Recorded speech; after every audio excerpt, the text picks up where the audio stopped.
بحبك يا فنان حبيبي. فنان ايه ده؟ عيل شتيم ابوه بيصرف عليه.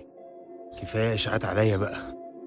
عمر انت ليه ما عندكش صحاب ننزل معاهم؟ انا بجد زهقت. بعدوا عني مبقوش يحبوني بعد ما اتشهرت. مش ممكن العيب يكون فيك انت؟ يا ريت كان يكون كده فعلا.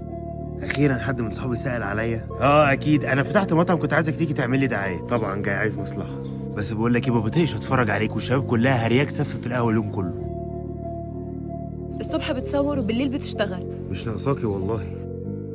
حد ينام العصر؟ انت عارف ان انا عندي ارق بسبب الشغل. انا زهقت، انا رايحه لمامي اسكندريه. اجري ورا حلمك برغم الصعوبات. طب بتغلطوا فيا في الكومنتات ليه؟ طيب الواحد بني ادم وبيحس برضه يعني. مراتي اشتكت لك مني يا بابا، ها؟ بتقول طول الوقت هي في الشغل يا بتتكلم على الشغل. عندها حق، هي بتتعب معايا جدا، انا اللي مقصر معاها. كنت عارفين ان ده اللي بيحصل لي. عشان تنجح في اي حاجه لازم تشتغل قوي وتضحي قوي. كل ما هتشتغل وتضحي اكتر كل ما هتنجح اكتر في حياتك. عايز تعرف انت هتنجح قد ايه؟ شوف انت هتشتغل وتضحي قد ايه.